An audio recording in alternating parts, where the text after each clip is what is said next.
बिस्मिल्लाहिर्रहमानिर्रहीम नहमदुहु व नुसल्ली अला रसूलिल करीम अम्मा बाद। अस्सलाम वालेकुम नाज़रीन।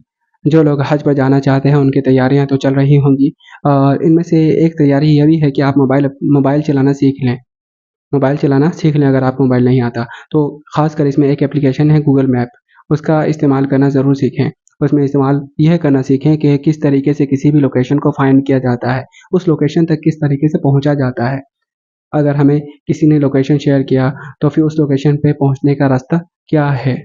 किसी के साथ अपना करंट लोकेशन किस तरीके से शेयर करें, लाइव लोकेशन किस तरीके से शेयर करें, ये सारी चीज़ें आप सीख लें। फॉर एग्ज़ाम्पल आप यहाँ से अगर जाते हैं और आप सबसे पहले मदीना स्टे कर रहे हैं, मदीना में जिस होटल में स्टे कर रहे हैं तो उस होटल का जो मेन गेट है, मेन गेट से बाहर आएँ।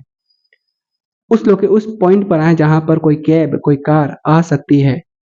उस लोकेशन पे खड़े हो जाएँ और वहाँ से अपना करंट लोकेशन अपने साथियों के साथ और खुद के साथ भी शेयर कर लें कि आप इस जगह पर स्टे कर रहे हैं मदीना में। तो इससे ये होगा फ़ायदा कि अगर आप कहीं भी इधर-उधर निकल जाते हैं और अगर आपको रास्ते में कन्फ्यूज़न हो गया कि मुझे जाना कहाँ है? कौन-सा रास्ता अडॉप्ट करूँ मैं? अगर आपको कहीं कन्फ्यूज़न हो जाता है, तो फिर आपके पास वो करंट लोकेशन का लिंक है, तो उस लिंक को ओपन करें और उस लोकेशन पे पहुँच जाएँ। रास्ता बता देगा गूगल आपको, तो आप पहुँच सकते हैं। तो ये आसानी हो जाती है। अगर कोई आपसे आपका लोकेशन पूछे कि मैं आपसे मिलना चाहता हूँ, तो आप वही फॉरवर्ड कर दीजिए उसको। आप उन्हें वो फॉरवर्ड कर सकते हैं, वो उस लोकेशन पे पहुँच जाएँगे और आप बता सकते हैं कि इस लोकेशन पे आके जो सामने होटल है या होटल का नाम ये है, इस होटल में इस रूम नंबर में आ जाइए। वो आ सकते हैं, तो इस तरीके से आसानी हो जाती है। मदीना में एक और एप्लीकेशन जो यूज़ होता है वो नुसुक एप्लीकेशन होता है। नुसुक एप्लीकेशन के ज़रिए से आप कोई स्लॉट आप बुक कर सकते हैं रियाज़ुल जन्नत जाने के लिए। तो एक बार आप नुसुक एप्लीकेशन के ज़रिए से रियाज़ुल जन्नत जा सकते हैं और जो एक बार ग्रुप के साथ भी आप जा सकते हैं। कम से कम 2 बार आपको मौका मिलेगा रियाज़ुल जन्नत जाने का। एक बार ग्रुप के साथ, एक बार आप इंडिविजुअली भी जा सकते हैं नुसुक एप्लीकेशन में स्लॉट बुक करके। आप इस तरीके से जा सकते हैं। तो नुसुक एप्लीकेशन में भी जान लीजिए, नुसुक एप्लीकेशन में एक क़िबला कंपास भी होता है, क़िबला जानने का तरीका क़िबला किस रुख़ पर है, वो भी आप सीख सकते हैं कि किस तरीके से क़िबला जानें आप, क़िबला का रुख़ किस तरफ है, आप जान सकते हैं। और दूसरी बात, जब आप वहाँ से अज़ीज़िया जाएँगे, तो अज़ीज़िया में जिस होटल में क़याम करेंगे, आप स्टे करेंगे, तो वहाँ भी मेन गेट से बाहर आइए, जहाँ पर कार आ सकती है पिकअप ड्रॉप के लिए। आप उस लोकेशन पे खड़े होकर आप अपना करंट लोकेशन खुद के साथ और साथियों के साथ शेयर कर सकते हैं। रूम में बैठ के आप शेयर ना करें, क्योंकि रूम में जब आप बैठ के शेयर करेंगे तो फिर गूगल रास्ता नहीं बता पाएगा कि कौन से रास्ते से कहाँ पर जाना है, वो हो सकता है कहीं और भेज दे। आस-पास के होटल में वो घुमाता रहे, वो सही से रास्ता नहीं बता पाएगा, तो फिर कन्फ्यूज़न क्रिएट हो जाएगी, आदमी कन्फ्यूज़ हो जाता है। इसीलिए उस पॉइंट पे जाएँ जहाँ पर कार पिकअप ड्रॉप कर सकती है, वहाँ तक गूगल आपको रास्ता बता देगा। और फिर उसके बाद जब आप मीना में जाएँगे, तो मीना में अपने ख़ैमे के बाहर आकर मेन गेट के बाहर आकर जहाँ पर वही कार पिकअप ड्रॉप कर सकती है, वहाँ पर से आप लोकेशन शेयर कर दें, खुद को भी, अपने साथियों को भी। खुद को इसलिए क्योंकि आप मीना से फिर आप कहीं और भी जाएँगे, है ना? वहाँ से फिर आपको मीना वापिस आना है, तो किस तरीके से आएँगे, तो आपको लोकेशन पता चल जाएगा। और इसमें 2 जो साथी हैं, अगर जा रहे हैं, गुम हो जाते हैं, इधर-उधर हो जाते हैं, तो फिर एक-दूसरे को अपना लोकेशन शेयर कर सकते हैं कि मैं इस तरफ हूँ, आ जाइए। लाइव लोकेशन शेयर कर सकते हैं कि आप इधर आ जाइए, बात कर सकते हैं एक-दूसरे से। तो जो बिछड़ गए हैं, तो उनके लिए इससे आसानी हो जाती है कि कैसे मिलें, मिलना आसान हो जाता है। अ, अगर अगर ये नहीं पता होगा कि अपना लोकेशन कैसे शेयर करें, कैसे बताएँ कि मैं कहाँ हूँ, तो फिर आदमी बहुत परेशान रहता है कि मेरा साथी गुम हो गया है। दोनों के दोनों परेशान रहते हैं। बहुत अज़ियत में वक़्त गुज़रता है।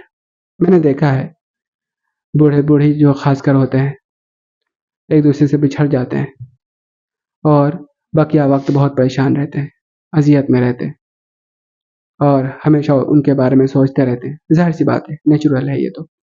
अपने साथी के बारे में कौन नहीं सोचेगा। फिर आप मिना से अराफ़ात जाएँगे। अराफ़ात के लिए गाड़ियाँ रात से ही आना शुरू हो जाएँगी। मेरा सजेशन यही है कि आप रात में ही अराफ़ात के लिए निकल जाएँ। रात में ही अराफ़ात के लिए निकल जाएँ। इससे फ़ायदा ये होगा कि आपको अराफ़ात जो ख़ेमा है, आपको ख़ेमे तक गाड़ी नहीं ले जाएगा। 2-3 किलोमीटर आपको पहले ही छोड़ेगा। ट्रैफ़िक की वजह से, भीड़ की वजह से 2-3 किलोमीटर आपको पहले छोड़ देगा, तो फिर वहाँ से आपको पैदल जाना होगा अरफ़ात ख़ेमे में। तो फिर रात के सफ़र में आपके लिए बहुत आसानी होगा वहाँ पर जाने में। अगर दिन में निकलेंगे तो फिर वही धूप की तपिश ज़्यादा होती है, और भी आगे बहुत पैदल चलना है, ठीक है? और भी बहुत काम है, इसीलिए जितना आसानी हो सके उत आसानी को अवेल करें।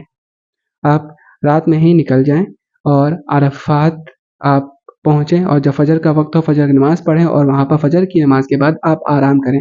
अरफ़ात में बहुत अच्छा इंतज़ाम रहता है माशाअल्लाह, सोने का अच्छा इंतज़ाम है, वहाँ का जो हवा है ठंडी-ठंडी भी है, वहाँ पर कूलर या एसी इन सब का अच्छा इंतज़ाम है, और खाने-पीने का भी बहुत अच्छा इंतज़ाम है माशाअल्लाह वहाँ पर। जो मैंने तजुर्बा किया है उसके हिसाब से बता रहा हूँ। तो फ़जर के बाद आप वहाँ पर आराम करें, 11 साढ़े 11 बजे तक आराम करें, उसके बाद उठें, फ्रेश होएँ, खाएँ-पिएँ, कुछ भी करें, और ज़वाल के बाद से आप इबादत में मसरूफ़ हो जाएँ और दुआ बहुत ज़्यादा करें। जो मज़लूम हैं हमारे फ़िलिस्तीन भाई लोग, उनके लिए बहुत ज़्यादा दुआ करें। अल्लाह ताला उन सब पे रहम फरमाए, उनको ताक़त और क़ुव्वत दे। बहुत ज़्यादा दुआ करें उनके लिए। और जो ज़ालिम लोग हैं, उनको भी दुआओं में याद रखें अपने, कि अल्लाह उनको हिदायत दे। अगर हिदायत उनके नसीब में नहीं है, तो उनको तबाह बर्बाद कर दे, इबरतनाक सज़ा दे। और अपने लिए भी दुआ करें, हमारे लिए भी दुआ करें, बहुत ज़्यादा दुआ करें। अरफ़ात में ज़वाल के बाद से लेकर मग़रिब तक दुआ नमाज़ में मसरूफ़ रहें आप। और फिर उसके बाद जब मग़रिब का वक़्त हो जाता है, तो मग़रिब के वक़्त आप अरफ़ात से निकलें मुज़दलिफ़ा की तरफ। यहाँ पर मेरी राय यही है कि पैदल निकलें। अगर आप जवान हैं, पैदल चल सकते हैं, तो फिर आप पैदल ही जाएँ। बस का इंतज़ार आप ना करें। बस का इंतज़ार करते मैंने बहुत लोगों को देखा है, जिनसे मैंने पूछा जो बस से आए हैं, वो ऐसे सिचुएशन में पहुँचे हैं कि बस फ़जर का वक़्त दाख़िल होने ही वाला था। उस वक़्त मुज़दलिफ़ा पहुँचे हैं। सोचिए कितनी घबराहट हो रही होगी उनको। इशा का वक़्त मग मतलब पता है, मग़रिब और इशा की नमाज़ पढ़नी है मुज़दलिफ़ा जाकर, मुज़दलिफ़ा ही अभी तक नहीं पहुँच रहे हैं, फ़जर का वक़्त होने वाला है।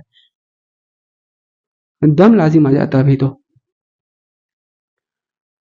तो पैदल अगर आप चल सकते हैं तो भीड़ के साथ पैदल ही निकल जाइए, आसान का सफ़र होता है, रात का सफ़र है, धूप-वूप नहीं है उस वक़्त, तो आप वहाँ पर मुज़दलिफ़ा पैदल जाएँगे तो मुज़दलिफ़ा में ऐसे वक़्त पहुँच जाएँ कि आप फ़जर की नमाज़ पढ़ लेंगे, वहाँ पर मग़रिब की नमाज़ पढ़ लेंगे, इशा की नमाज़ पढ़ लेंगे, और कंकरियाँ आप ले लेंगे, कुछ खा पी लेंगे, कंकरियाँ चुन लेंगे, खा पी लेंगे, और वहाँ पर आप आराम भी कर लेंगे, आपके पास इतना वक़्त मिल जाएगा, पैदल निकलेंगे तो। आप आराम कर लेंगे, फ़जर का वक़्त होगा, उठेंगे, फ़जर की नमाज़ पढ़ेंगे, वहाँ पर मस्जिद है, मशअर अल हराम, शायद यही नाम है, मुझे ध्यान नहीं आ रहा। वहाँ मस्जिद के पास आप बैठ जाइए, और वहाँ पर फ़जर की नमाज़ होगी, बाजमात नमाज़ पढ़ लीजिए, फिर उसके बाद आप निकल जाइए वहाँ से जमरात की तरफ कंकरी मारने के लिए। कंकरी मारेंगे आप, उसके बाद कुर्बानी होगी, फिर हलक़ होगा। कांकरी मारने के बाद आप कुर्बानी गाह में जहाँ कुर्बानी होती है वहाँ पर जा सकते हैं आप, अपना गोश्त कलेक्ट कर सकते हैं। गोश्त कलेक्ट करने के बाद आप जहाँ पर जिस होटल में आप स्टे किए हुए थे, जैसे अ अज़ीज़िया में, है ना? या फिर कहीं और, जिस होटल में स्टे किए हुए थे वहाँ पर जाके वहाँ पर आपको फ्रिज तो मिला हुआ ही है ही, इलेक्ट्रिसिटी कट नहीं होती, फ्रिज में गोश्त रखें, आप बिना वापस जा सकते हैं। आप पूछ लीजिए अपने इस्लामिक स्कॉलर से जो मोअतबर हैं, उनसे पूछ लीजिए कि हम मीना में जाएँ या फिर वहाँ भी रह सकते हैं। आप उनसे पूछ लीजिए, वैसे मीना में जाना तो बेहतर है, मीना में चले जाइए आप। वहाँ से मीना चले जाएँगे टिंड करके, या फिर बाल को तो वैसे टिंड ही लोग करते हैं, वो बेहतर भी है। टिंड करके आप फ्रेश हो जाइए, आप अच्छा कपड़ा पहन सकते हैं, आप मीना जा सकते हैं। दुआ में और बाकी जो अरकान बचे हुए हैं, जो भी चीज़ें बची हुई हैं, जैसे और कंकरी में मारना है जुमरात को, और तवाफ़ भी करना है। तो ये सारी चीज़ें आप कर लें, और जो लोकेशन आपने जो शेयर किया हुआ था, उस लोकेशन के ज़रिए से आप मीना भी जा सकते हैं।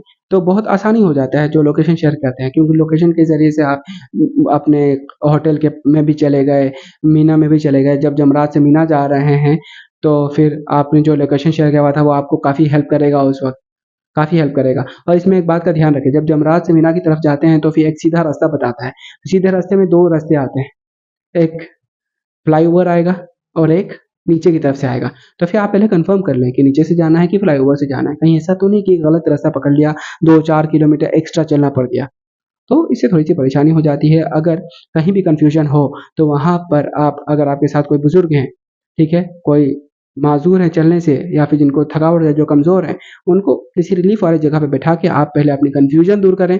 किसी से पूछ लें कि कौन सा रास्ता सही है, कि ये रास्ता कहीं आगे से ब्लॉक तो नहीं है, जाने तो दिया जा रहा है ना। फिर उसके बाद कन्फर्मेशन के बाद आप जैसे साथी हैं उनको साथ लेकर आप अपने जो लोकेशन है उसकी तरफ जाएं। तो उम्मीद करता हूँ मेरी ये जो स्पीच है आज की, वो काफ़ी हेल्पफुल रहेगा आपके लिए, और मुझे भी दुआ में ज़रूर याद रखें। और हज और उम्रे का जो तफसीली तरीका है वो मैंने डिस्क्रिप्शन में लिंक में दे दिया है। जो दिया है माशाल्लाह बहुत अच्छे से उन्होंने बताया है, आप गो थ्रू कर लें उसको 2-3 मर्तबा, और अपने साथियों के साथ मुताला भी करें और डिस्कस भी करें, और अपने पास हमेशा मोतबर आलिम का, 2-4 मोतबर आलिम का कम से कम एक का तो रखें, उनका जो एक्सपीरियंस है, जिन्होंने जिन्होंने हज किया हुआ है उनका ज़रूर रखें नंबर। नंबर ज़रूर रखें ताकि कहीं भी कोई भी परेशानी हो, कोई भी कन्फ्यूजन हो, कोई भी सवालात आए, कोई भी शरई मसला जानना हो तो उनसे रब्ता किया जाए और वो रहनुमाई कर पाएँ। तो रहनुमाई हासिल करने के लिए आप अपने पास कॉन्टैक्ट नंबर ज़रूर रखें मोतबर आलिम का। सिर्फ़ अपने नॉलेज पे पूरा भरोसा ना करें। हो सकता है कि कुछ चीज़ें हमें मालूम हो लेकिन वो किसी कंडीशन बेस्ड पर हो और कंडीशन कुछ और आ जाए, है ना? तो फिर उसका मसला चेंज हो जाए। तो इसीलिए आप पढ़ें, सुनें और मोतबर आलिम का नंबर भी रख लें अपने पास। और जब आप अज़ीज़िया जाएँगे अपने होटल में तो वहाँ पे बहुत सारे आलिम आए हुए रहेंगे, तो उनसे भी आप राब्ता कर सकते हैं, उनसे भी आप कॉन्टैक्ट नंबर ले सकते हैं। वो कुछ आपको बताएँगे कि किस तरीके से हज करना है, किस तरीके से उम्रा करना है, मसाइल बताएँगे किस-किस कंडीशन में दम लाज़िम आ जाता है। तो वो सारे आप गौर से सुनें, और कहीं भी कोई भी कन्फ्यूज़न हो तो आप उनसे डायरेक्ट सवाल पूछें, ठीक है? और एक बात और, जब आप ट्रेनिंग में रहेंगे तो आप खादिमुल हुज्जाज, जो आपके लिए खादिम तय होंगे, तो उनके रोल और रिस्पॉन्सिबिलिटी के बारे में पूछ लें। उनकी क्या रिस्पॉन्सिबिलिटी है, क्या रोल्स हैं उनकी? कहाँ-कहाँ किस तरीके से हमारी मदद करेंगे? पूछ लें। अगर कोई माज़ूर हैं, कोई अराफ़ात से मुज़दलिफ़ा पैदल नहीं जा सकते, तो फिर बस कौन-सी लें? आप ख़ादिम से ज़रूर पूछें। कोई माज़ूर हैं जो पैदल नहीं चल सकते, तो फिर ख़ादिम से अटैच्ड रहें, ख़ादिम को सब पता होता है, लेकिन बहुत सारे ख़ादिम बताते नहीं हैं, खुद ही अकेले निकल जाते हैं। आप पूछ लें ख़ादिम से और ख़ादिम के साथ अटैच्ड रहें बिल्कुल। अगर आप सेल्फ डिपेंडेंट नहीं हैं, ठीक है? अगर आपको नहीं पता रास्ता, अगर मुज़दलिफ़ा से अ अ, मुज़दलिफ़ा से जमरात की तरफ अगर आपको मेट्रो अवेल करना है, तो वो भी ख़ादिम से पूछ लें कि मेट्रो अवेल कैसे करें? मेट्रो से जाना चाहते हैं, कैसे जाएँ? मुज़दलिफ़ा से जमरात, मेट्रो से कैसे जाएँ? ये भी पूछ लें। टोकन की ज़रूरत है, किसी किराए की ज़रूरत है। मेरे टाइम पे तो लोग ऐसे भी जा रहे थे, बिना किसी पास के, बिना किसी टोकन, बिना किसी टिकट के जा रहे थे। आप फिर भी पूछ लें उनसे कि किस तरीके से जाएँ और कितना टाइम लगता है, कैसी लाइन होती है। ये सारी डिटेल थोड़ा-सा उनसे पूछ लें क्योंकि वो एक्सपीरियंस्ड बंदे होते हैं। उन्होंने हज किया हुआ होता है तो फिर उनको तजुर्बा होता है, तो फिर आप उनसे हेल्प ले सकते हैं।